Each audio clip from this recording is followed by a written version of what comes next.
Bismillahirrahmanirrahim. Assalamualaikum warahmatullahi wabarakatuh. Alhamdulillahirabbil alamin. Wassalatu wassalamu ala asyrafil anbiya'i wal mursalin wa ala alihi wa ashabihi wa man ittaba'a bihudahu ila yaumiddin. Allahumma 'allimna ma yanfa'una wanfa'na ma 'allamtana. Allahumma rabbana zidna ilma warzuqna fahma. Bapak-bapak dan ibu-ibu, ikhwan dan akhwat, saudara-saudari sekalian yang dirahmati oleh Allah, alhamdulillah, puji dan syukur mari sama-sama kita senantiasa hadirkan dalam hati kita untuk Allah Subhanahu wa taala atas seluruh limpahan rahmat, nikmat dan karunia yang telah Allah berikan kepada kita, sehingga alhamdulillah dengan izinnya pada hari ini tanggal 5 atau 6 Mei 2023 atau 16 Syawal 1444 Hijriah, Allah memberikan kepada kita taufik dan izin untuk kembali berjumpa dalam majlis virtual yang insya Allah penuh berkah ini. Salam dan salam kita doakan untuk uswah dan kedua kita Nabi Muhammad sallallahu alaihi wasallam, yang karena dakwah beliaulah kita pada hari ini menikmati indahnya keimanan dan bisa menikmati indahnya ukhuwah, dan insya Allah karena beliau pula lah kita bisa pada hari ini hadir dalam majlis yang penuh berkah ini dalam rangka mengkaji Kitabullah Al-Quranul Karim. Bapak dan Ibu, ikhwan akhwat rahimakumullah, pertama saya atas nama pribadi mengucapkan taqabbalallahu minna wa minkum minal a'idin wal faizin wa kullu amin wa antum bikhair. Mudah-mudahan Allah Subhanahu wa taala menerima seluruh amal ibadah kita di bulan Ramadan yang lalu, dan Allah jadikan kita termasuk orang-orang yang diampuni seluruh dosa-dosa kita oleh Allah, menjadi golongan yang Rasulullah sebut dengan al-utaqa, orang-orang yang dibebaskan daripada siksaan api neraka. Dan setelah itu kita tentunya memohon kepada Allah agar diberikan keistiqomahan di dalam menjalani bulan-bulan setelah bulan Ramadan ini, karena sesungguhnya hakikat perjuangan kita adalah setelah kita berpisah dengan bulan Ramadan ini, yaitu perjuangan atau jihad akbar, jihad melawan hawa nafsu kita. Mudah-mudahan dengan majlis ilmu kita ini, majlis tadabbur atau tafsir Al-Quran kita ini, menjadi salah satu wasilah bagi kita untuk berada di jalan keistiqomahan tersebut. Bapak dan Ibu, ikhwanul akhwat, hafizakumullah, pada hari ini alhamdulillah terima kasih kita ucapkan kepada Ustadz Hafiz dan tim yang kembali memfasilitasi kita untuk kembali bersama-sama mengkaji kitab Allah, mentadaburi ayat-ayat Allah yang merupakan salah satu ibadah yang sangat besar nilainya, yang sangat besar pahalanya. Dan untuk inilah Al-Quran itu diturunkan. Di samping dia untuk dibaca, maka Al-Quran itu diturunkan oleh Allah untuk ditadaburi, sehingga Al-Quran tersebut betul-betul bisa menjadi hudan dan menjadi bayinah bagi kita, menjadi petunjuk, menjadi pedoman bagi kita melalui tadabbur ini. Bapak dan Ibu yang saya muliakan, barangkali di antara kita sebagian besar ada yang sudah ikut dalam kajian tadabbur kita ini di bulan Ramadan yang lalu, dan barangkali juga ada peserta yang baru bergabung. Ada beberapa hal yang ingin kami jelaskan, bahwasanya majlis kita ini adalah majlis tadabbur, ya. Majlis tadabbur, kita bersama-sama berupaya mentadabburi Al-Quran.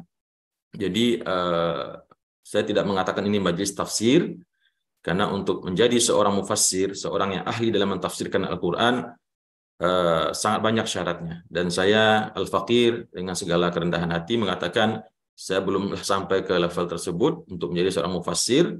Namun kita berupaya untuk mentadabburi Al-Quran, ya, merenungkan apa maksud Al-Quran berdasarkan sedikit ilmu yang Allah berikan kepada kita, berupa penguasaan bahasa Arab dan kemampuan untuk melihat referensi buku-buku atau masadir dari kutub tafsir, dari buku-buku tafsir yang mu'tamad seperti tafsir Ibnu Katsir, tafsir Al-Qurtubi, tafsir At-Tabari, dan tafsir-tafsir yang lainnya, sehingga itu yang kita jadikan acuan untuk mentadabburi Al-Quran. Jadi kita tidak mentafsirkan sendiri ya Bapak dan Ibu, kita mengangkat tafsiran-tafsiran yang telah disampaikan oleh para ulama, yang tentunya berbagai macam versi bentuknya, namun dengan sedikit ilmu yang pernah kita pelajari, pernah kami pelajari, kita berupaya mengambil kira-kira pemahaman yang mana yang paling mendekati dan bisa kita terima. Demikian penjelasan kita, sehingga mudah-mudahan Bapak dan Ibu bisa memahami hal ini. Dan kita tentunya dalam konteks ini adalah mudzakarah atau mudzakarah, saling belajar ya, berdiskusi. Bisa saja mungkin ada hal yang saya sampaikan kurang tepat, ada di antara Bapak Ibu yang mungkin kebetulan pernah membaca hal lain yang barangkali bisa disampaikan nanti dalam forum diskusi tanya jawab. Maka dengan sangat saya memohon, jika ada kekeliruan saya mohon diluruskan. Jika ada hal yang mungkin lebih tepat, lebih baik, bisa disampaikan. Namun juga ada yang ingin bertanya, ingin meminta penjelasan lebih dalam, maka insya Allah juga bisa kita sama-sama diskusikan bersama begitu. Jadi sekali lagi, kapasitas saya di sini lebih kepada memimpin kegiatan tadabbur kita ini. Kita tentunya juga di sini adalah para intelektual, orang-orang yang juga banyak membaca, apalagi di zaman sekarang ilmu itu begitu mudah kita dapatkan melalui di internet, melalui media sosial yang banyak di-share kepada kita. Maka inilah tentunya forum ini mudah-mudahan bisa menjadi forum saling mengkaji ya, saling mempelajari dan saling mengingatkan dan saling menasihati karena Allah Subhanahu wa taala. Bapak dan Ibu yang saya muliakan, seharusnya tentu di forum pertama ini kita sedikit semacam acara ya halal bihalal lah Ustaz Hafiz ya. Barangkali mungkin untuk kesempatan pertama ini kita tetap masuk kepada kajian tafsir, kajian tadabbur, namun mungkin untuk durasinya sedikit kita singkat. Barangkali nanti untuk 30 menit terakhir, karena sesuai dengan arahan dari Ustaz Hafiz dan tim, kegiatan kita akan berlangsung lebih lama daripada bulan Ramadan yang lalu, yaitu selama 90 menit, untuk memberikan waktu kepada Bapak dan Ibu untuk menyampaikan pertanyaan ya, untuk kita berdiskusi. Karena di samping juga durasi atau frekuensi kegiatan kita tidak tiap hari seperti bulan Ramadan, hanya setiap Sabtu dan setiap Ahad. Jadi silahkan Bapak dan Ibu nanti maksimalkan waktu kita ini untuk menggali sebanyak mungkin ibrah, ilmu yang bisa kita dapatkan dari ayat-ayat yang kita akan tadabburi insya Allah. Baik Bapak dan Ibu, hari ini insya Allah kita akan lanjutkan kajian tadabbur kita yang di bulan Ramadan di hari ke-29 yang lalu telah kita selesaikan mentadaburi surah Al-Baqarah ayat 182 ya. Saya ingat waktu itu kita tutup kajian kita di ayat 182 dan kita menyampaikan bahwasanya kajian berikutnya di bulan Syawal akan kita mulai dengan ayat puasa ya, dengan ayat siyam, yaitu Al-Baqarah ayat 183. A'udzubillahi minasyaitonirrajim. Bismillahirrahmanirrahim. Al-Baqarah ayat 183, Allah Subhanahu wa taala mengatakan, ya ayyuhalladzina amanu kutiba alaikumusyamu kama kutiba alal ladzina min qablikum la'allakum tattaqun. Ya, wahai orang-orang yang beriman ya, ya ayyuhalladzina amanu, orang-orang yang telah beriman. Makanya puasa ini yang diwajibkan oleh Allah ini disuruhkan kepada orang-orang yang beriman dulu. Karena kalau orang tidak memiliki iman, maka mustahil dia bisa melakukan puasa. Karena buat apa dia berpuasa gitu? Buat apa dia susah payah menahan lapar, menahan haus, meninggalkan semua yang selama ini dia nikmati di siang hari. Kalau tidak ada iman, ya rasanya ini tidak logis. Tidak mungkin ada orang mau capek-capek berpuasa kalau tidak ada iman, tidak ada kepercayaan bahwasanya ada zat, ada Tuhan atau ada Allah yang memerintahkan untuk berpuasa tersebut. Ya ayyuhalladzina amanu. Maka dalam hadis Rasulullah dikatakan man shama ramadhana imanan wa ihtisaban ghufira lahu ma taqaddama min dzambi. Barang siapa yang berpuasa karena iman. Jadi iman dulu landasan daripada ibadah puasa tersebut. Ya ayyuhalladzina amanu kutiba alaikumusiyam. Kutiba alaikum, ini adalah ta'bir atau ibarah yang digunakan di dalam Al-Quran untuk mensyariatkan suatu syariat ya. Dalam Al-Qur'an beberapa perintah digunakan kata-kata kutiba. Seperti di ayat yang sebelumnya, di ayat 178 yang lalu yang telah kita tadaburi, ya ayyuhalladzina amanu kutiba alaikumul qisasu fil qatla. Allah telah mewajibkan kepada kalian yaitu untuk menegakkan kisos terhadap peristiwa pembunuhan ya. Kisos yaitu memenggal kepala orang yang pelaku pembunuh. Nah, kemudian juga dalam Al-Qur'an di ayat yang lain di surah Al-Baqarah juga Allah mengatakan kutiba alaikumul qitalu wa huwa kurhul lakum. Telah diwajibkan kepada kalian untuk berperang. Jadi sebelumnya Nabi Muhammad dan sahabat-sahabat beliau, pengikutnya, tidak dibolehkan untuk berperang. Diminta untuk bersabar menghadapi intimidasi orang-orang kufar, orang-orang musyrikin. Namun begitu Allah telah mengizinkan untuk membalas, membela diri, maka Allah mengatakan kutiba alaikumul qital, diwajibkan kepada kalian untuk berperang. Ya, yang namanya berperang adalah perkara yang berat. Tidak semua orang berani melakukannya karena taruhannya adalah nyawa ya. Nah, para ulama menjelaskan Allah tidak menggunakan kata-kata kutiba alaikum ini untuk mensyariatkan suatu ibadah, suatu perintah, kecuali menunjukkan bahwasanya ibadah itu sesuatu yang azim, suatu perkara yang besar ya, sesuatu perkara yang berat untuk ditunaikan. Maka dipilihlah kata-kata kutiba alaikum, telah ditulis untuk kalian, berasal daripada kata-kata kataba yaktubu ya. Nah, di sini menggunakan kalimat majhul ya, fi'il majhul.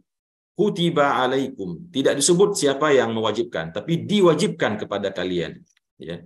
Diwajibkan kepada kalian. Nah, di sini kan sudah difahami. Meskipun tidak disebut pelaku yang mewajibkan, tapi sudah difahami bahwasanya yang mewajibkan itu adalah Allah Subhanahu wa taala. Kutiba alaikumusiyam, telah diwajibkan kepada kalian untuk melakukan puasa. Nah, di sini para ulama juga menjelaskan ketika Allah mengatakan kutiba alaikumusiyam, di sini ada sinyal kelembutan sebetulnya. Ya. Jadi dia perintah yang berat, berpuasa, menahan haus, lapar, menahan diri daripada hal-hal yang selama dinikmati berupa syahwat di siang hari, lalu tiba-tiba diperintahkan untuk berpuasa. Maka supaya kesannya tidak angker begitu ya, kesannya tidak perintah yang muncul dari seseorang yang sangat menakutkan, yang sangat yang sangat punya kuasa, maka Allah sembunyikan di sini siapa yang memerintahkan ya. Seperti begini, telah diwajibkan kepada kalian berpuasa. Beda kalau seandainya Allah telah mewajibkan kepada kalian berpuasa, itu langsung orang merasa takut. Orang merasa katakanlah berat, ketakutan, karena Allah yang langsung disebutkan di situ memerintahkan. Tapi kalau disembunyikan pelakunya, disembunyikan siapa yang memerintahkannya, maka secara psikologi ada unsur kasih sayang di situ, ya, supaya tidak pikiran orang tidak langsung kepada siapa yang mengeluarkan pengumuman ini, siapa yang mewajibkan ini. Maka disebutlah dengan kutiba alaikum, ya, diwajibkan kepada kalian berpuasa. Nah, Bapak dan Ibu yang dimuliakan Allah, barangkali di antara kita ada yang menanyakan, di dalam Al-Quran kita juga menemukan kalimat siyam ini dengan as-sawmu ya. Bahkan juga di hadis-hadis, bahkan kebanyakan hadis yang berbicara tentang ibadah puasa, khususnya juga ibadah puasa di bulan Ramadan, menggunakan kata-kata as-sawmu ya. Akan tetapi di Al-Quran surah Al-Baqarah ayat 183 ini dan di ayat-ayat berikutnya sampai ayat 187, Allah hanya berputar selalu menggunakan kata-kata as-siyam. Ya, tidak sekalipun Allah menggunakan kata-kata as-sawmu. Meskipun para ulama bahasa mengatakan adalah sama ya, dia adalah sinonim atau muradif antara kalimat as-siyam dengan as-sawm itu sama ya, siyam ya saum, saum ya siyam. Namun ulama balaghah, ulama sastra bahasa Arab yang memiliki kaidah, jika ada pertambahan huruf dalam satu kata, maka pasti dia menyimpan makna yang lebih daripada padanannya. Jadi karena as-siyam ini ada 1, 2, 3, 4, 5, 6 huruf, sementara as-saumu cuma 4 huruf, maka berarti tidak bisa disamakan arti as-siyam dengan as-saumu. Begitu kira-kira ya. Nah, ini cuma sekedar tambahan wawasan untuk kita. Walaupun secara umum as-siyam dan as-saumu itu sama. Tapi kalau kita ingin lebih detail memahami balaghah Al-Quran, maka para ulama menjelaskan Al-Quran sengaja memilih kata-kata as-siyam karena yang dimaksudkan oleh Allah di sini bukan sekadar berpuasa menahan haus, menahan lapar ya. Tapi as-siyam, puasa yang Allah inginkan untuk ditegakkan dalam bulan Ramadan itu adalah puasa dengan seluruh nilai-nilai yang disertai dengan puasa tersebut, yaitu muraqabatullah, kesabaran, ya, menahan amarah, harap akan pahala Allah, termasuk menahan pandangan. Jadi bukan sekedar berpuasa menahan mulut untuk dimasukkan makanan atau melakukan hubungan badan di siang hari saja. Karena kalau cuma itu, maka Allah cukup mengatakan as-saumu. Tapi yang Allah inginkan daripada perintah puasa ini adalah yaitu as-siyam.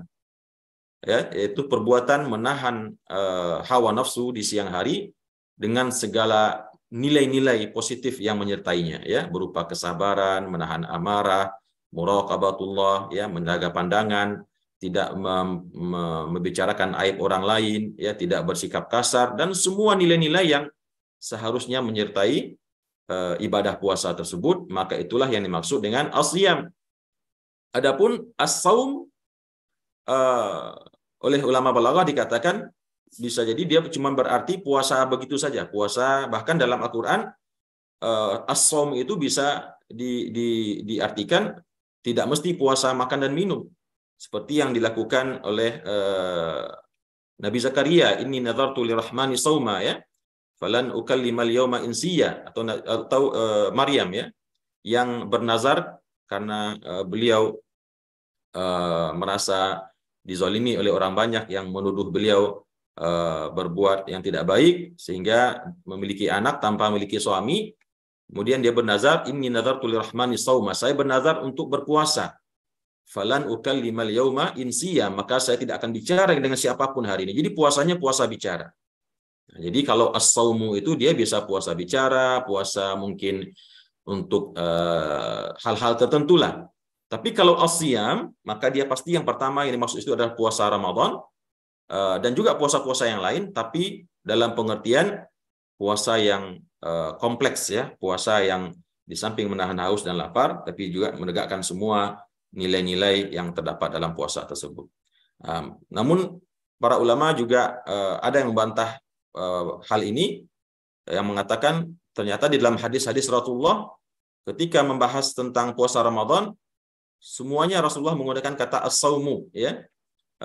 Jarang sekali Rasulullah menggunakan kata-kata as-siyam. Nah, para ulama menjelaskan, ya, Rasulullah Shallallahu Alaihi Wasallam menggunakan kata-kata as-saumu tanpa memperhatikan kaidah-kaidah balaghah, ya, karena mereka Rasulullah ketika mengucapkan hadis tersebut yang mendengarkannya adalah orang-orang biasa yang tentunya konteks puasa yang disampaikan oleh Rasulullah tersebut adalah yaitu puasa Ramadan, menahan haus dan lapar dan segala hal yang membatalkan puasa. Ya, ini mungkin sekedar wawasan saja bagi Bapak dan Ibu. Barangkali ada yang bertanya, apa perbedaan antara as-siyam dengan as-saumu, ya. Kemudian berikutnya Allah mengatakan kama kutiba 'alal ladzina min qablikum. Allah telah wajibkan kepada kalian wahai orang beriman untuk berpuasa. Nah, di sini ada ungkapan kama kutiba 'alal ladzina min qablikum.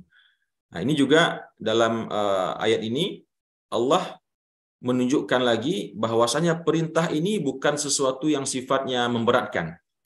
Atau bukan vonis lah kira-kira, bukan vonis kepada umat Nabi Muhammad, ya, disuruh berpuasa agar taat, menjadi orang yang taat, diberikan ujian, tidak saja kepada Nabi Muhammad atau umat Nabi Muhammad sallallahu alaihi wasallam. Tadi di atas sudah kita sebut, Allah pun memerintahkannya dengan menyebut kalimat pasif, ya, diwajibkan. Itu sudah salah satu bentuk kasih sayang.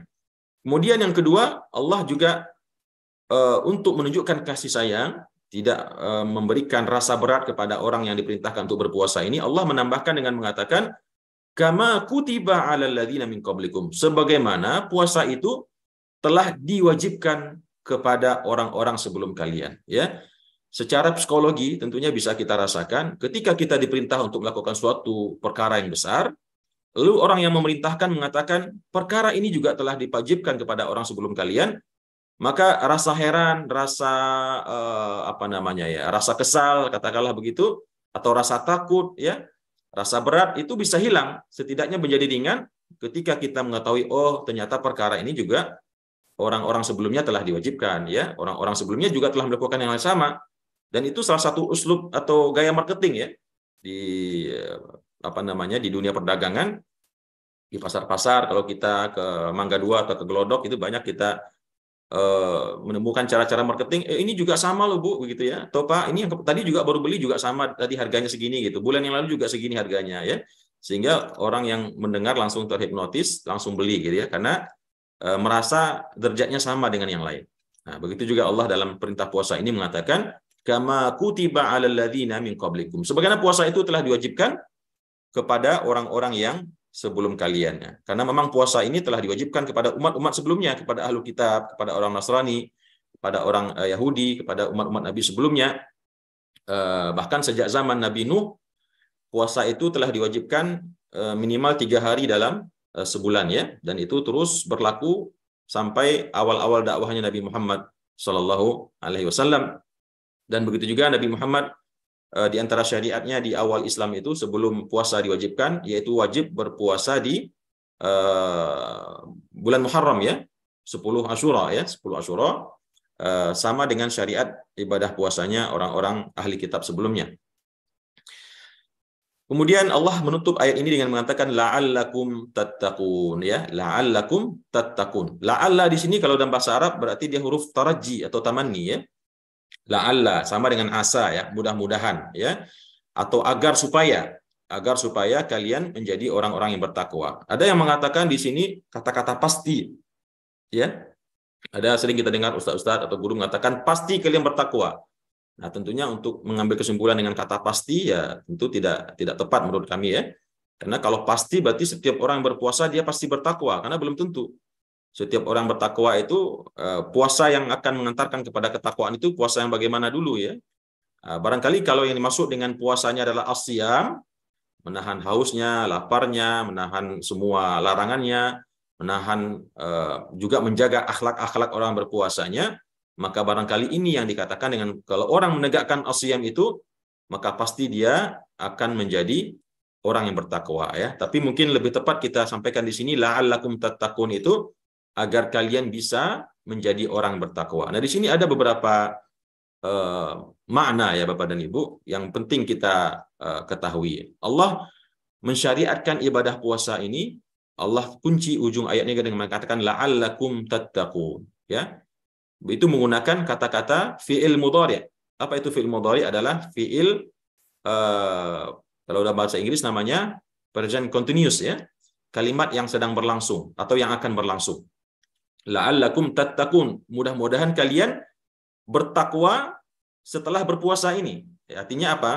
Yang diharapkan daripada takwa itu munculnya adalah setelah kita selesai melaksanakan ibadah puasa. Kalau di bulan Ramadan sudah jelas kita bertakwa, ya, karena otomatis, ya, karena kita berpuasa di siang hari, meninggalkan segala macam larangan, dan orang berpuasa pasti dia biasanya menegakkan sholat, menjauhi maksiat, dan di malam hari dia isi dengan qiyam, itu sudah jelas dia sebulan itu menjadi orang yang bertakwa. Tapi yang Allah inginkan di sini adalah la'allakum tattaqun setelah bulan puasa, ya.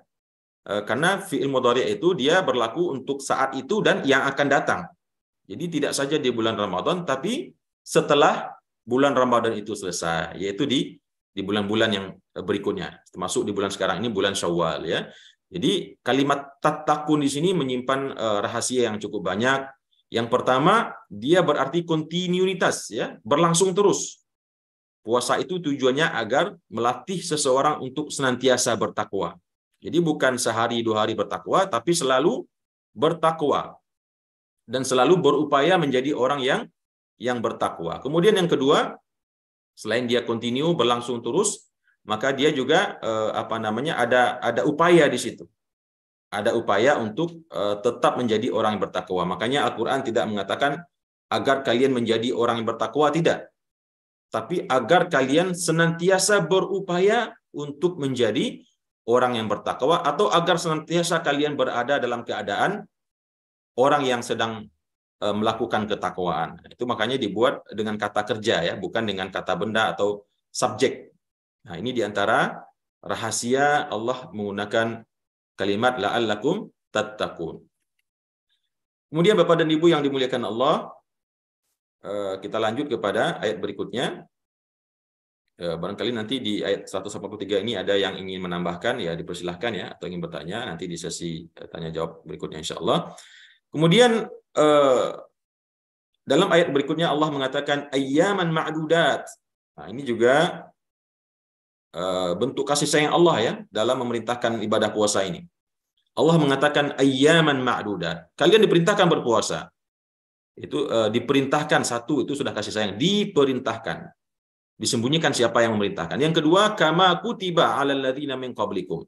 Sebagaimana diperintahkan kepada orang-orang sebelum kalian. Kemudian yang ketiga, tujuannya juga bukan untuk menyiksa, bukan untuk mengazab, bukan untuk menghukum, tapi tujuannya untuk agar kalian merasakan bagaimana sih menjadi orang bertakwa begitu.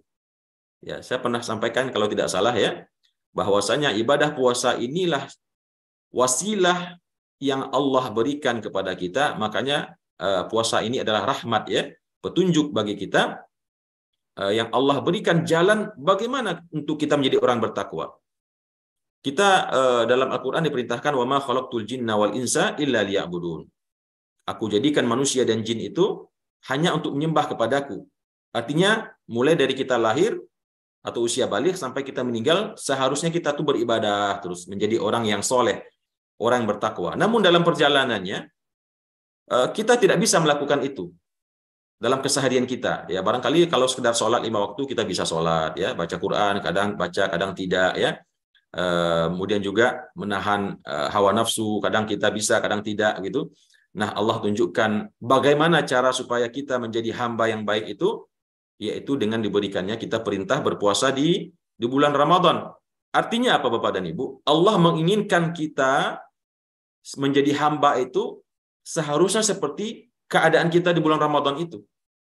Sepanjang waktu, baik di Syawal ya, baik di bulan Zulqa'dah, Zulhijjah dan seterusnya, itu idealnya yang Allah inginkan, ya. Makanya Allah kasih kita petunjuk, begini caranya. Kalian itu menjadi hamba yang baik, menjadi hamba yang bertakwa, ya. Nah, tapi tentu Allah juga Maha tahu bahwasanya yang akan diperintahkan ini seorang manusia yang memiliki hawa nafsu, dan tidak saja sekedar itu, ada syaitan iblis laknatullahi alaih yang mengitari mereka.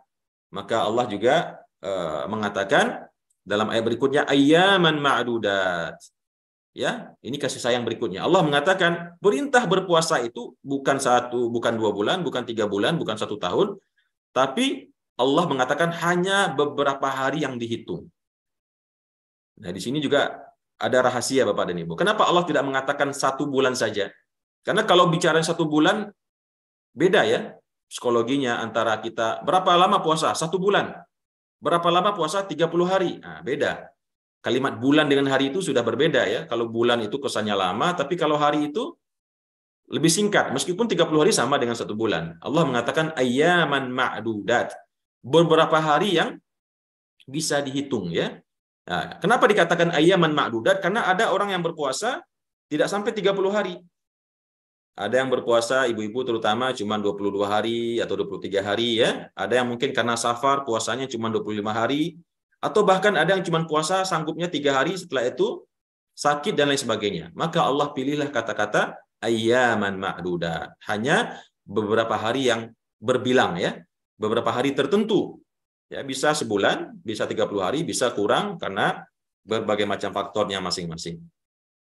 Kemudian Allah mengatakan faman kana minkum maridon, maka barang siapa di antara kalian. Ini Bapak dan Ibu mohon perhatiannya, ini di ayat-ayat Allah dari ayat pangkal ayat tadi sampai ayat ini semuanya kasih sayang isinya. Semuanya kasih sayang, keringanan, bahwasanya agama ini agama yang mudah, bukan agama yang berat. Syariat Islam ini syariat yang sangat mudah dan penuh kasih sayang daripada Allah ya. Allah mengatakan hanya beberapa hari saja. Kalian nggak usah khawatir ya, nggak usah merasa berat. Puasa itu hanya beberapa hari saja kok gitu. Ya. Kemudian Allah masih belum selesai di situ. Mengatakan selanjutnya, faman kana minkum maridon, maka barang siapa di antara kalian yang ada sakit, au ala safarin, atau mungkin dia berada dalam perjalanan, fa'iddatum min ayyamin ukhar, maka dia bisa menggantinya ya di sejumlah hari-hari tersebut di hari-hari yang lain. Nah, jadi puasa wajib, iya wajib. Tapi hanya beberapa hari, dan itu pun kalau ada yang sakit, ada yang dalam keadaan safar, tidak wajib dia berpuasa, bisa dia ganti di hari-hari yang lain di luar bulan Ramadan, ya. Kemudian wa 'alal ladzina yutiqunahu, dan bagi orang-orang yang di sini ada yang menerjemahkannya yutiqunahu berat ya, padahal secara bahasa yutiqunahu itu justru artinya sanggup. Wa 'alal ladzina yutiqunahu ya, mungkin saya lebih cenderung mengatakan yutiqunahu di sini adalah menyanggupinya, meskipun di sini kalau Bapak Ibu perhatikan di dalam kotaknya ini berat menjalankannya ya. Nah, ini dia langsung memotong arti ayat ini dengan interpretasi mereka ya yang pembuat file ini. Padahal kita harus dalam mentadaburi Al-Qur'an harus mengacu dulu kepada harfiahnya Al-Qur'an. Kalau tidak bisa harfiah baru kita cari takwilnya begitu ya. Maka Allah mengatakan, dan bagi orang-orang yang sanggup melakukannya boleh menggantinya dengan fidyah. Nah, tentu jadi pertanyaan, ini sanggup kok bayar fidyah gitu ya. Nah, ini kita jelaskan ya. Wa 'alal ladzina yutiqunahu, dan orang-orang yang sanggup melakukan puasa itu dia boleh menggantinya dengan fidyah. Fidyahnya apa? Fidyatun ta'amu miskin, yaitu memberikan makan seorang orang miskin. Satu hari dia tidak berpuasa diganti dengan memberikan fidyah, makan satu kali makan orang yang miskin ya, satu miskin ya. Nah, tentu Bapak Ibu bertanya, ini maksudnya bagaimana Pak Ustadz? Orang yang sanggup kok dibolehkan bayar fidyah? Ya. Jadi Bapak dan Ibu yang dimuliakan Allah, dalam penjelasannya di tafsir Ibnu Katsir atau Al-Qurtubi dijelaskan bahwasanya pada awal-awal puasa itu diwajibkan. Tadi lupa saya sampaikan, puasa itu diturunkan di bulan Sya'ban tahun kedua Hijriah ya, di hari Senin. Dalam penjelasannya disebutkan tanggal 10 Sya'ban puasa itu diwajibkan. Berarti di tahun kedua Hijriah mulai orang-orang Rasulullah bersama para sahabat berpuasa. Namun pada awal-awalnya sebelum ayat 185 turun, orang-orang berpuasa waktu itu, siapa yang berpuasa puasa, siapa yang tidak mau berpuasa tidak ada masalah, tapi dia ganti dengan membayar fidyah. Makanya di sini dikatakan orang yang sanggup berpuasa tapi dia tidak mau berpuasa, maka waktu itu di awal-awal syariat puasa dia bisa menggantinya dengan fidyah, memberikan satu orang fakir miskin. Jadi begitu cara memahaminya Bapak dan Ibu ya. Wa 'alal ladzina yutiqunahu, dan bagi orang-orang yang sanggup menjalankannya dia wajib membayar fidyah. Nah, tentu pertanyaannya, kok sanggup bayar fidyah? Seharusnya yang tidak sanggup yang bayar fidyah ya. Nah, di sini kita jelaskan ayat ini maksudnya ketika awal-awal syariat puasa, orang-orang Islam, umat Nabi Muhammad tidak diwajibkan secara otomatis langsung berpuasa. Waktu itu sifatnya masih siapa yang sanggup berpuasa, siapa yang tidak mau berpuasa meskipun sanggup bisa menggantinya dengan membayar fidyah kepada satu orang miskin.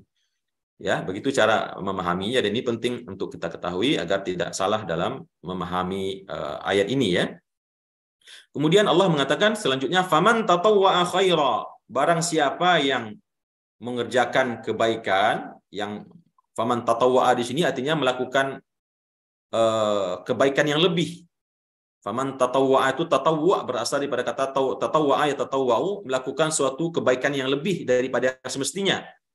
Barang siapa yang melakukan kebaikan yang lebih daripada yang semestinya, yaitu dalam konteks yang sebelumnya, memberi makan orang miskin yang seharusnya cuma satu, dia beri 2 orang, 3 orang, 4 orang, 5 orang, maka Allah mengatakan barang siapa yang melakukan tatawwa' dalam perbuatan baik, fahuwa khairul lahu, ya, maka dia baik baginya. Artinya dia meskipun tidak berpuasa, lalu dia bayar fidyah, yang harusnya cuma bayar 1, dia bayar 2, 3, 4, 5, Maka Allah katakan siapa yang melakukan perbuatan baik melebihi ketentuannya, maka fahuwa khairul lahu. Dia itu tentu lebih baik bagi dia, pahalanya lebih banyak, ya.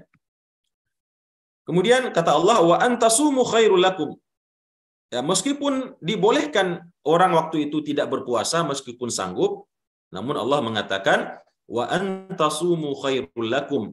Adapun meskipun kalian boleh membayar fidyah meskipun kalian sanggup dan tidak berpuasa, namun Allah mengatakan wa antasumu khairul lakum. Tetap bahwasanya kalian berpuasa itu jauh lebih baik bagi kalian, ya. In kuntum ta'lamun. Jika kalian mengetahui apa khasiat, apa faidah, apa hikmah daripada puasa itu. Tentunya puasa itu banyak sekali hikmah, ya.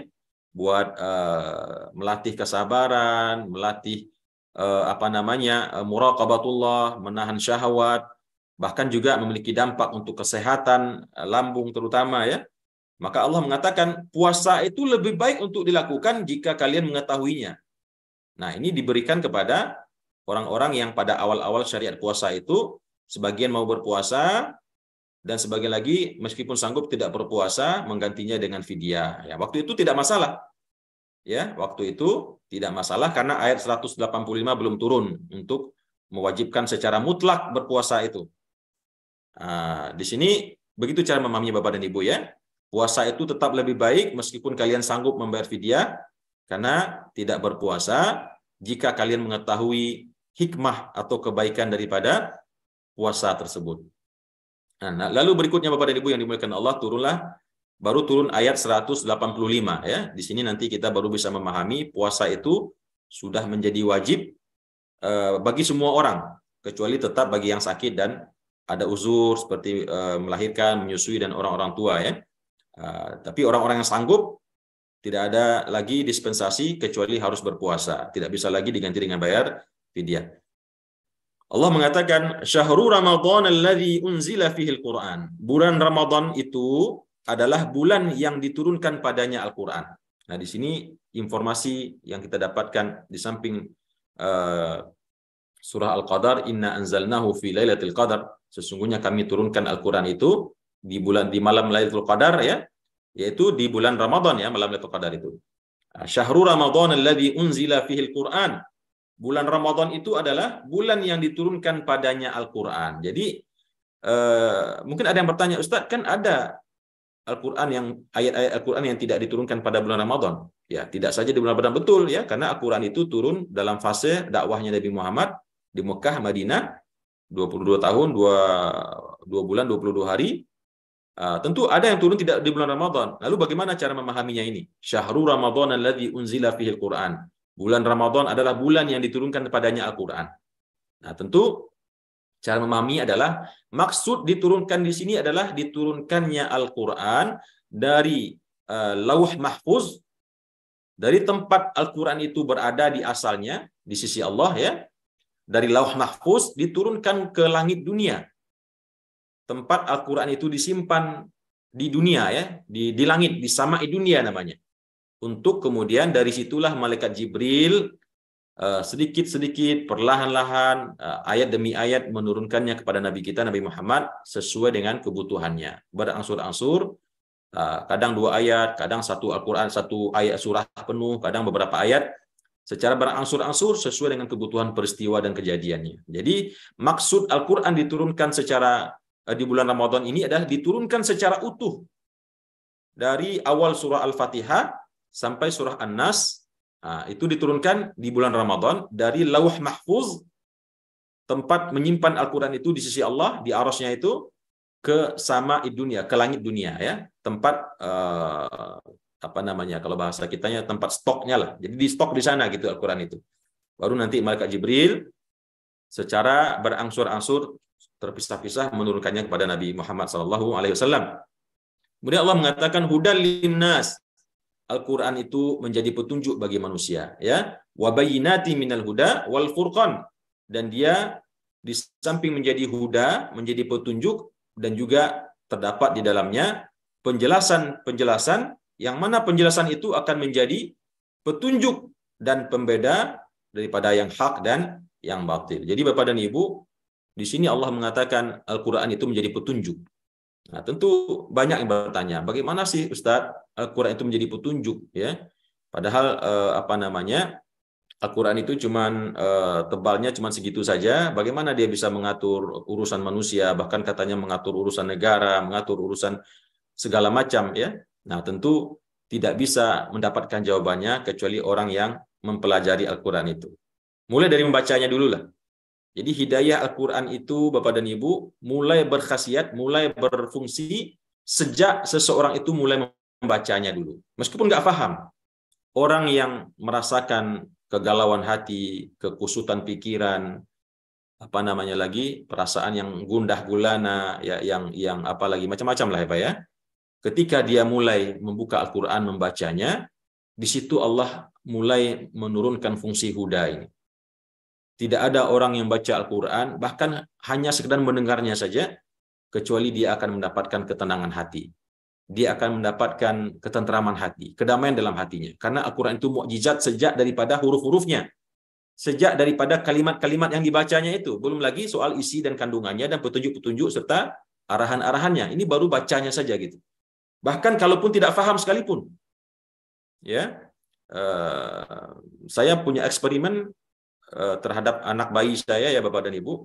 Ketika dia nangis, saya dengarkan lagu-lagu, katakanlah lagu Nina Bobo gitu ya, Nina Bobo, oh Nina Bobo itu dia nggak mudah tidur, ya bahkan nggak bisa tidur. Gitu. Tapi begitu diputarkan ayat Al-Quran, atau bahkan kalau bisa kita sendiri sambil menggendong bayi tersebut, kita bacakan Al-Fatihah, kemudian kita lanjut ke Al-Baqarah, saya heran ya, begitu mudah anak tersebut tidur, begitu mudah dia terlelap ya, sehingga ini menjadi bukti bahwasanya Al-Quran ini menjadi petunjuk, ya, menjadi penenang, menjadi obat bagi manusia. Ya. Nah, sudah banyak eksperimen ya, tidak perlu mungkin saya berpanjang lebar, bisa Bapak Ibu cari sendiri. Penelitian-penelitian yang bahkan ketika Al-Quran dibacakan kepada tumbuh-tumbuhan, ya, berbeda pertumbuhan tanaman tersebut dibanding dengan sebuah tanaman yang tidak dibacakan padanya Al-Quran. Ini didengarkan kepadanya musik dan lain segala macam. Yang satu dibacakan Al-Quran, terjadi pertumbuhan yang dahsyat kepada tumbuhan yang dibacakan padanya Al-Quran. Ya. Nah, dia menjadi petunjuk ketika dibaca. Jadi harus membaca dulu. Baca ayat-ayatnya itu. Kemudian setelah itu baru ditadaburi. Seperti yang kita lakukan sekarang. Kadang-kadang nggak sengaja kita membaca Al-Quran, ketemu ayat yang ternyata cocok dengan problem yang kita alami. Ya, cocok dengan perkara yang sedang kita hadapi, masalah yang sedang kita hadapi. Nah, itulah bentuk hidayah Al-Quran ketika kita membacanya dan memahami isinya. Walaupun sekedar terjemahan, ditambah lagi dengan mentadaburi seperti yang kita lakukan saat ini, ada penjelasan lebih dalam lagi dari seorang guru yang menguasai wawasannya lebih dalam, maka disitulah Al-Quran itu menjadi petunjuk, ya, menjadi petunjuk dalam kehidupan kita, yang tentunya petunjuk di sini banyak ragamnya ya Bapak dan Ibu, ya. Kadang-kadang ketika kita membaca Al-Quran, membaca ayat-ayat yang mengingatkan kita bahwasanya kehidupan dunia ini adalah kehidupan yang sementara, tiba-tiba kita merenung, dan kita sedang mengalami masalah hidup yang sangat rumit, di situ kita begitu memahami Al-Quran mengatakan wamal hayatud dunya illa mata'ul ghurur. Tidaklah kehidupan dunia itu kecuali kesenangan yang menipu sesaat. Di situ kita mendapat hidayah. Oh, berarti masalah yang saya hadapi ini cuma sesaat saja, tidak akan selama-lamanya. Setelah itu saya akan meninggal dan saya akan berjumpa dengan Allah, menemui kehidupan yang abadi, yang lebih bahagia. Jadi ada saat-saat ketika kita baca Al-Quran itu menemukan ayat-ayat yang cocok dengan kehidupan kita, itulah Al-Quran itu menjadi petunjuk, ya, bagi manusia, bukan saja bagi orang Islam saja, bagi manusia keseluruhan. Makanya banyak ilmuwan yang kafir, yang bahkan ateis sekalipun, ketika membaca Al-Quran, mereka mendapat hidayah lalu masuk ke dalam agama Islam. Ya, makanya Al-Quran mengatakan innama yakhsyallaha min ibadihil ulama. Sesungguhnya orang yang akan takut kepada Allah itu adalah orang-orang yang berilmu, para ilmuwan. Semakin tinggi ilmu orang, maka semakin mudahlah dia takut kepada Allah, semakin mudah dia mendapatkan hidayah dan petunjuk ketika dia membaca Al-Quran ini. Wa bayyinatin minal huda wal furqan. Jadi petunjuk dan penjelas-penjelas. Ada hukum-hukum yang detail di situ, seperti warisan, seperti perkara perceraian, perkara perkawinan. Banyak hal-hal yang detail dijelaskan dalam Al-Quran, ya, namun juga ada perkara-perkara yang cuma sinyal-sinyalnya saja, tidak detail ya. Makanya seperti pernah saya sampaikan, ada seorang orientalis yang mengolok-olok seorang ulama Islam yang mengatakan, kalian orang Islam mengatakan Al-Quran itu membahas semua hal, ilmu pengetahuan, petunjuk, dan segala macam. Lalu dia dengan tujuan untuk mencemooh dan mengejek gitu ya, mengatakan, coba saya tanya, sebutkan ayat mana di dalam Al-Quran yang bisa dari situ saya mengetahui harga cabai di pasar gitu. Jadi dia ingin menguji begitu ya. Kalau benar Al-Quran itu memuat segala informasi, ilmu, coba tunjukkan di mana dalam ayat Al-Quran itu yang bisa memberikan informasi tentang harga cabai di pasaran. Kemudian sang ulama tersebut membacakan ayat yang berbunyi, fas'alu ahla dzikri in kuntum la ta'lamun.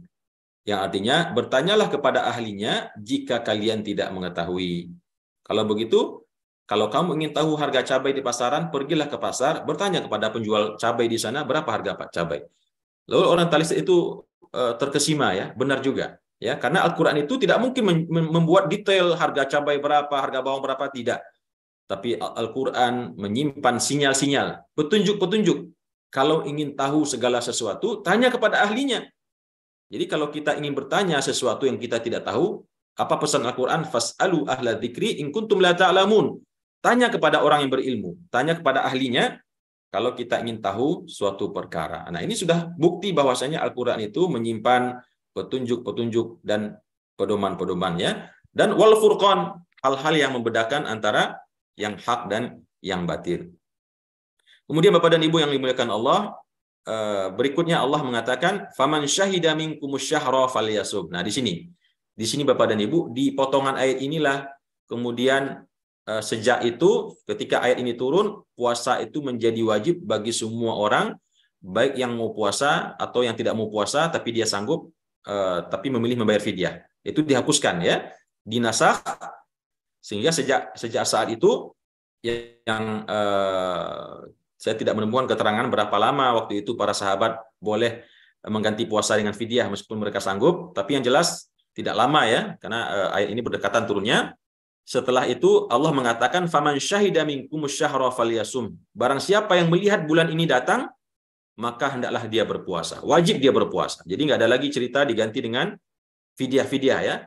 Kecuali berlaku bagi orang yang wa man kana maridon aw ala safarin, barang siapa yang sakit atau orang yang berada dalam safar, fa iddatum min ayyamin ukhar, maka dia bisa ganti dengan hari yang lain. Adapun tambahan ya, di samping sakit, di samping safar, maka ada tambahan-tambahan yang berasal daripada hadis, yaitu wanita yang menyusui, wanita yang sedang hamil, orang-orang tua yang tidak sanggup berpuasa karena memang sudah tua, tidak ada harapan untuk dia berikutnya sanggup berpuasa di hari di luar bulan Ramadan, maka itu juga diberikan keringanan menggantinya di hari-hari yang lain.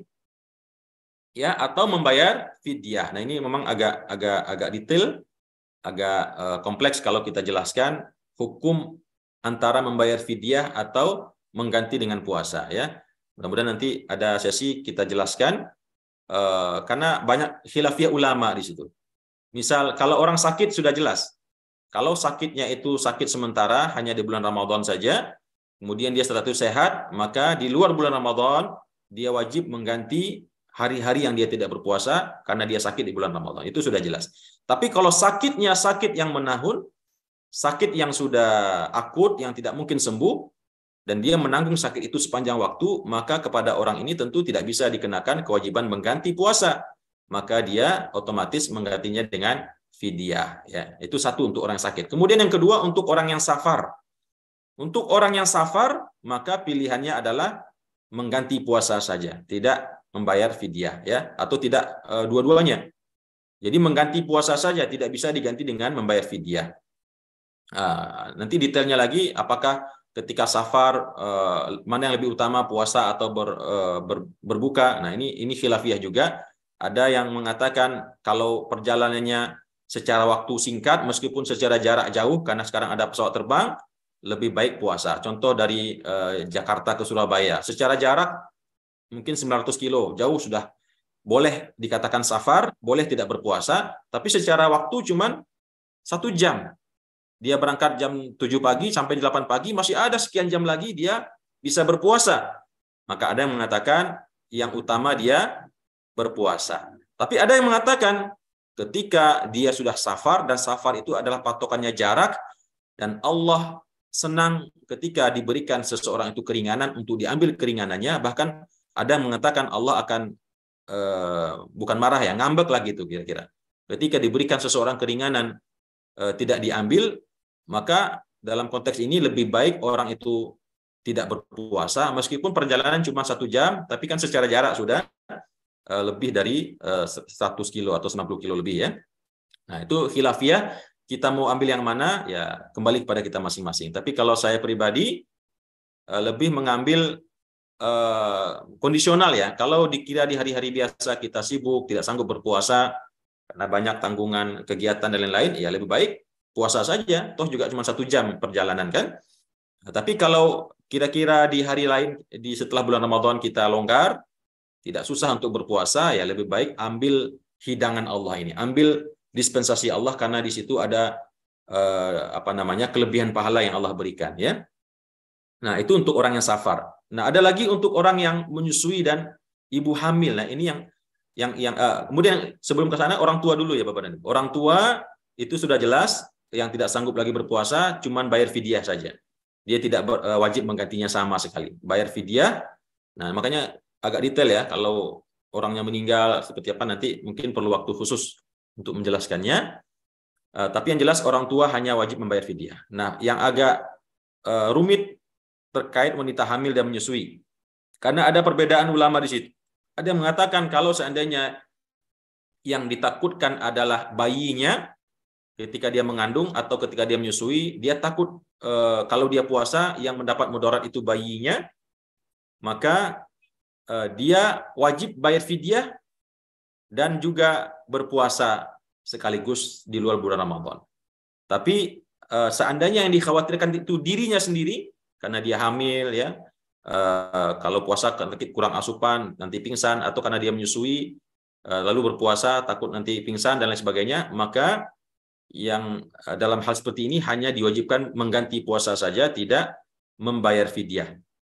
Nah, kalau yang dikhawatirkan keduanya sekaligus, takut buat dirinya sendiri dan takut juga buat bayinya, maka sebagian ulama mengatakan wajib berpuasa dan wajib juga membayar fidyah. Jadi khilafiyah di sini. Maka kita mengambil yang moderat saja lah Bapak dan Ibu ya. Bagi yang memang di hari-hari biasa akan menyusui, wanita hamil ya, akan menyusui sehingga tidak ada waktu untuk mengganti puasa, maka cukup menggantinya dengan fidyah saja ya. Atau mungkin karena kesibukan dan lain hal, dia tidak mungkin bisa berpuasa setelah dia selesai hamil atau menyusui, maka dia bisa menggantinya dengan fidyah. Tapi untuk kehati-hatian, di samping dia membayar fidyah, maka lebih baik dia menggunakan hari-hari Senin, Kamis, Ayyamul Bait untuk berpuasa dengan niat mengganti puasa bulan Ramadan sampai kapanpun itu dia lakukan ya. Meskipun tidak tuntas dalam 1 tahun, bisa saja dicicil 2 tahun, 3 tahun, yang jelas untuk mengganti ibadah puasa yang tidak tertunaikan di saat dia hamil atau menyusui ya. Ini mungkin ijtihad ya, ijtihad untuk menutupi kemungkinan seandainya benar di samping bayar fidyah tetap wajib mengganti puasa ya. Tapi kalau tidak sanggup berpuasa langsung tidak apa-apa ya, cukup bayar fidyahnya dulu yang penting untuk wanita yang hamil dan menyusui. Tapi kalau yang sakit, yang safar ya tetap kewajiban yang harus ditunaikan adalah mengganti puasanya segera sebelum Ramadan berikutnya datang. Kemudian Allah mengatakan yuridullahu bikumul yusr. Nah, ini masih kasih sayang lagi Bapak dan Ibu. Sudah diberikan keringanan, yang sakit, yang safar, yang tua, yang melahirkan, yang menyusui tidak mesti puasa. Allah mengatakan yuridullahu bikumul yusra. Allah menghendaki untuk kalian keringanan atau kemudahan.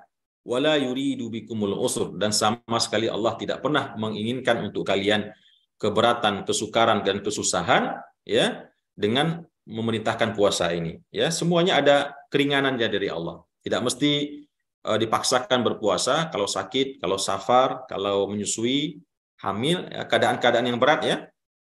Atau bahkan mungkin ketika kita berada di sebuah negeri yang di situ terjadi intimidasi seperti di Cina ya, di provinsi Xinjiang itu, di mana siapa yang terbukti tidak berpuasa, orang-orang di situ dites ya, setiap hari ada petugas yang berjalan katanya menyodorkan minuman, makanan. Siapa yang menolak akan dihukum dengan hukuman yang berat. Nah, orang seperti ini dia termasuk orang-orang yang mendapatkan keringanan ya. Nah, dia tidak wajib berpuasa selama dia menghadapi ancaman yang berat seperti itu, sampai dia masuk ke dalam kondisi yang aman. Walitukmilul iddah, dan hendaklah kalian mencukupkan bilangan puasa itu ya. Jadi dicukupkan sampai 1 bulan kalau bisa bagi orang-orang yang sanggup. Dan di sini juga ada yang mengatakan walitukmilul iddah itu kalau tidak terlihat bulan di tanggal 29, maka cukupkanlah dia menjadi 30 hari ya. Walitukmilul iddah. Ini sebagian ada yang mengatakan ini dalilnya orang NU ya, untuk menyempurnakan bulan puasa 30 hari kalau bulan tidak terlihat ya. Meskipun orang-orang Muhammadiyah sekarang dengan ilmu pengetahuan, teknologi sudah bisa melihat keadaan bulan itu di posisinya di mana, sehingga bisa jadi puasa itu hanya 29 hari. Walitukabbirullaha ala ma hadakum, dan hendaklah kalian bertakbir kepada Allah, yaitu setelah bilangan puasa itu cukup, makanya kita diperintahkan bertakbir pada sore hari di tanggal 30 Ramadan atau 29 Ramadan ketika telah terlihat hilal Syawal. Syariatnya adalah bertakbir, Allahu Akbar, la ilaha illallah, Allahu Akbar walillahil hamd. Ya, mengagungkan Allah. Kenapa kita mengagungkan Allah? Ala ma hadakum. Nah, di sini Bapak dan Ibu. Di sini saya ingin sedikit sampaikan, ya mungkin mohon izin hari ini kita cukupkan sampai di sini saja ya. Karena tinggal lebih kurang 24 menit untuk sesi tanya jawab dan diskusi. Insya Allah besok kita masih ada waktu, kita lanjutkan di ayat yang berikutnya ya. Karena cukup luas bahasan ayat puasa ini. Allah mengatakan walitukabbirullaha ala ma hadakum. Hendaklah kalian bertakbir atas hidayah yang Allah berikan kepada kalian. Jadi Bapak dan Ibu, ternyata puasa ini adalah hidayah. Ya, jadi bukan sekedar dia tadi la'allakum tattaqun, tapi ternyata puasa, perintah puasa ini adalah hidayah.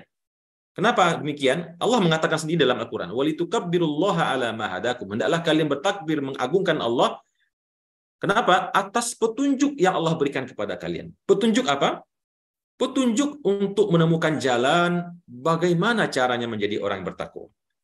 Bagaimana caranya kita menjadi seorang hamba yang dalam Al-Quran dikatakan wa ma khalaqtul jinna wal insa illa liya'budun. Itu kita tahu nih, kita ini hidup hanya untuk beribadah kepada Allah ya, tapi kita nggak tahu bagaimana caranya, bagaimana teknisnya ya, supaya kita bisa memenuhi keinginan Allah tersebut.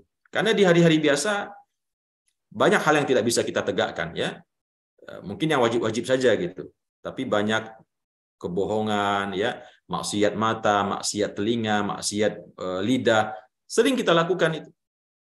Nah, dengan adanya perintah puasa ini, maka dia menjadi hidayah bagi kita. Inilah hidayah yang Allah berikan. Kalau kalian ingin menjadi hamba Allah yang benar, hamba Allah yang sesuai dengan keinginan Allah, yaitu seorang yang bertakwa, maka inilah caranya. Ya, caranya adalah dengan berpuasa. Dengan berpuasa di bulan Ramadan ini dengan segala tata tertibnya, begitu ya.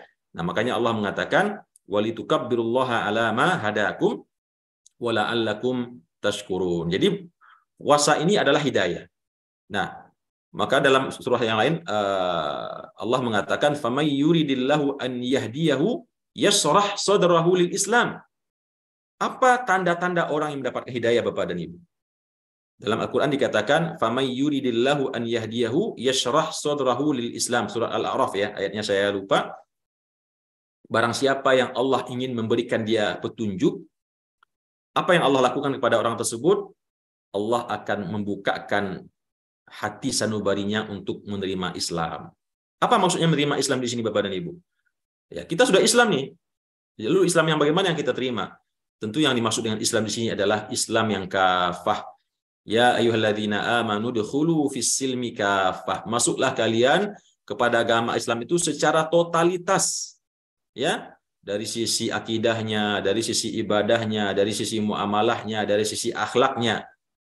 Dari semua aspek kehidupan kita, bahkan dari secara berpakaian, cara bicara, cara berinteraksi, cara berpikir, bahkan dari pikiran kita pun dituntut kita untuk berislam, masuk secara total kepada mindset Islam, ya, cara berpikir, bertindak, berkata, bahkan dari gestur sekalipun dituntut kita untuk mengislamkan gestur tubuh kita, ya.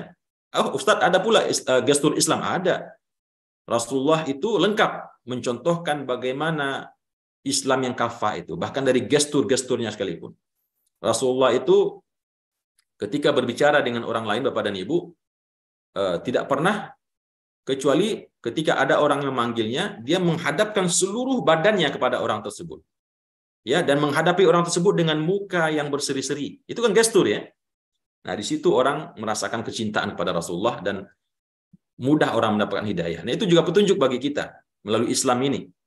Dari gestur itu, bagaimana kita ketika berbicara dengan orang itu dengan muka yang berseri-seri, ya, dengan pandangan mata yang penuh dengan kecintaan, kasih sayang, bahkan dengan gestur badan kita hadapkan sepenuhnya, yang menunjukkan kita menghormati orang tersebut, memberikan atensi yang sepenuhnya. Ini adalah Islam. Nah, jadi kata Allah, orang yang ingin diberikan oleh Allah hidayah, Allah bukakan hatinya untuk memeluk Islam. Nah, Islam di sini bukan berarti Islamnya seperti kita hari ini, Bapak dan Ibu, yang sudah mengatakan la ilaha illallah Muhammadur Rasulullah, tapi Islam yang kafah. Ya ayyuhalladzina amanu udkhulu fis silmi kafah. Kemudian Bapak dan Ibu, ini sekedar tambahan, sahabat bertanya dalam penjelasan tafsir ayat ini, ya Rasulullah, apa ciri-ciri orang yang diberikan petunjuk di dalam dadanya itu untuk memeluk Islam? Sahabat bertanya, maka Rasulullah menjawab ada 3 kategorinya. Orang yang diberikan petunjuk, ya, dan tentunya diantaranya melalui hidayah Ramadan ini. Kan Allah mengatakan walitukabbirullaha ala ma hadakum. Jadi orang yang mampu berpuasa ini berarti dia mendapat hidayah. Nah, maka tanda orang mendapat hidayah itu apa, Bapak dan Ibu? Tandanya ada 3 kata Rasulullah. Yang pertama adalah al-inabah ila daril khulud. Al-inabah ila daril khulud artinya adalah semakin besar kerinduan dan kecintaannya kepada kampung akhirat. Nah, ini yang pertama, Bapak dan Ibu, ya. Jadi kita selesai kita melaksanakan ibadah bulan Ramadan ini, di mana itulah hidayah, maka tanda kita mendapatkan hidayah Ramadan ini yang pertama adalah semakin memuncak, semakin besar kerinduan kita kepada kampung akhirat. Semakin tidak berharga lagi dunia ini rasanya, gitu. Yang kedua, Rasulullah mengatakan wattajafi andaril ghurur, merasa tidak butuh lagi kepada dunia ini, ya, dalam tanda kutip, ya, merasa tidak begitu penting lagi dunia ini. Kalau tidak begitu penting berarti kalau sesuatu yang tidak berhasil didapatkan, ya nggak sedih, begitu, ya. Tapi bukan berarti nggak penting dalam artian nggak mengejar lagi, bukan begitu, ya. Tapi maksudnya adalah ketika dia berupaya kemudian tidak dia dapatkan, atau ada yang dia sudah dapatkan menjadi hilang karena dicuri orang, karena ditipu orang, karena apalah, musibah dan segala macam, dia tidak merasakan kesedihan yang begitu besar lagi. Wattajafa andaril khulud, andaril ghurur, merasa tidak begitu butuh lagi kepada kampung ghurur. Darul ghurur itu adalah kampung tipu muslihat, ya. Dunia ini kan tipu muslihat semua, ya. Sandiwara, panggung sandiwara, ya. Seperti lagunya siapa itu, Bapak dan Ibu? Ahmad Albar, ya. Dunia ini panggung sandiwara.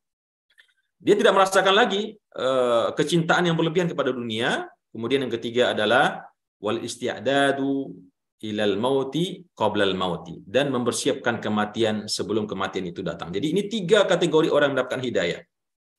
Dan 3 kategori orang yang mendapatkan hidayah Ramadan ini. Karena Ramadan ini adalah hidayah seperti yang kita bahas sekarang ini.